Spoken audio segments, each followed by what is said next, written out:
Spiritual process is just this, a deeper involvement with life, much deeper than people would ever imagine. Not just living the surface, living the core. This is not some bull that you read in some book. This is not some nonsense that you received from somewhere. This is going to the very core of life. And you cannot go to the core of life unless you are willing to pay attention to the detail of life.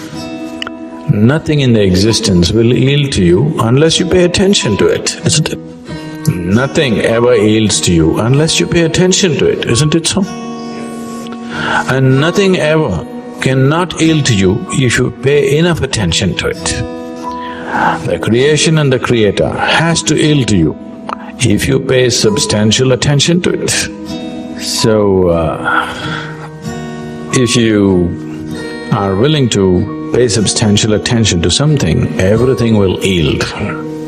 I was just telling them, you heard of Andrew Carnegie? Have you heard of Carnegie?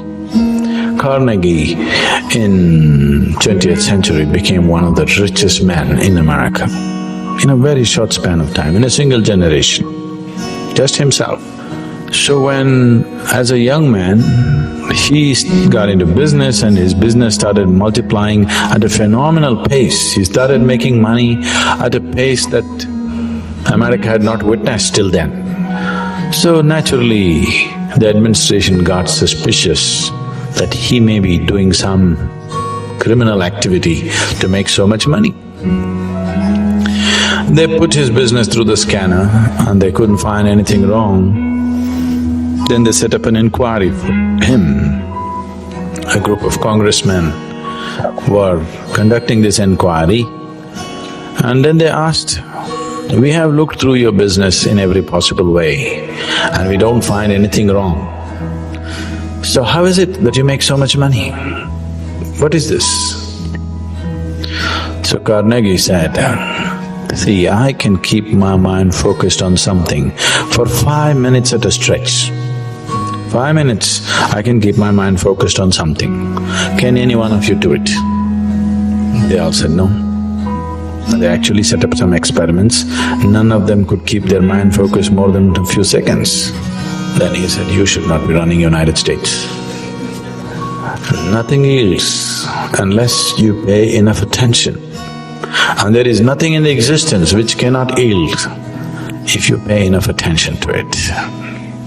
So spiritual process is just about paying attention to life, taking this attention deeper and deeper, where not just the creation, the very source of creation becomes a living reality for you. Even the source of creation has to yield. There are beautiful stories in India about how when a yogi or a rishi sits down and starts his penance or his meditation or something, God is just helpless. He doesn't want to yield, but he cannot do anything, he has to come. There are many stories like this. This is just to tell you, if human consciousness is substantially focused, even the source of creation cannot deny it to you, even that has to yield. So this is a choice we have, either to exist here just as flesh and bone, as a piece of creation, or as the Creator himself. This is the choice we have. When you exercise this choice, when you do not waste this choice, when you actually exercise this choice, then we say you're on the spiritual path.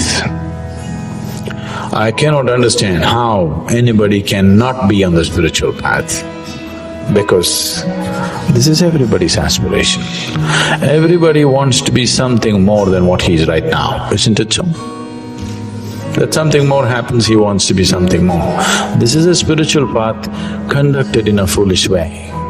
If you conduct it the right way, then it produces results.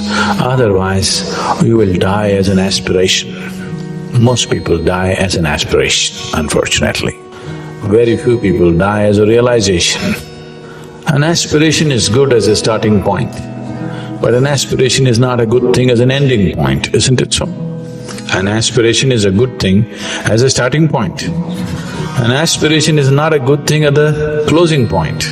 Closing point should be realization. Beginning point is aspiration, that's okay.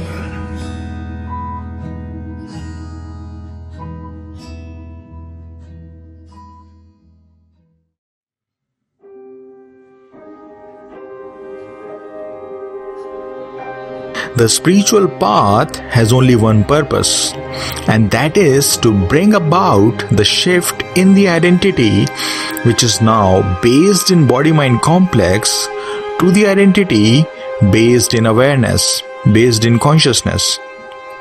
This is the only purpose of a spiritual life. All the scriptures and all the enlightened masters say the same thing to you, though they use different words, but the essence of their teachings is the same. They all point out to the truth of your being. All they say is that you are pure awareness, you are pure consciousness beyond the body-mind complex. Recognize this and be free. Now, when I'm telling you this, I'm reminded of the incident related to Nisarga Datta Maharaj's life. For those of you who don't know him, he is the saint whose teachings are contained in the very popular book called I Am That. So, when he went to his master before his enlightenment, his master told him, "You are not what you take yourself to be. Right now, you take yourself to be this body-mind complex. Right now, you are firmly convinced that you are the body, you are the mind. But dig a bit deep into the feeling I am, and you will know who you truly are." So this was the practice that was given to him by his spiritual master. He put in all his efforts into the practice and finally discovered his divine infinite nature. Now, a caution need to be given here. Just don't try to practice what you have read casually in some books. You must put in your efforts only in those spiritual practices which have been given by your spiritual master. Only your spiritual master knows what you really need for your growth. So practice that with utmost love for your master, and practice that with the earnestness to discover your divine infinite nature. So that's about it. You know, in the Hindu scriptures called as Upanishads, there is something called Mahavakya, which means the great statements. The spiritual masters give these statements to their disciples to meditate upon them till they come to know the truth of it. Mahavakya contains the gist of the whole Upanishad. So there are 4 Mahavakyas, 4 great statements, each taken from a different Upanishads. Those Mahavakyas are Aham Brahmasmi, which means I am the infinite self.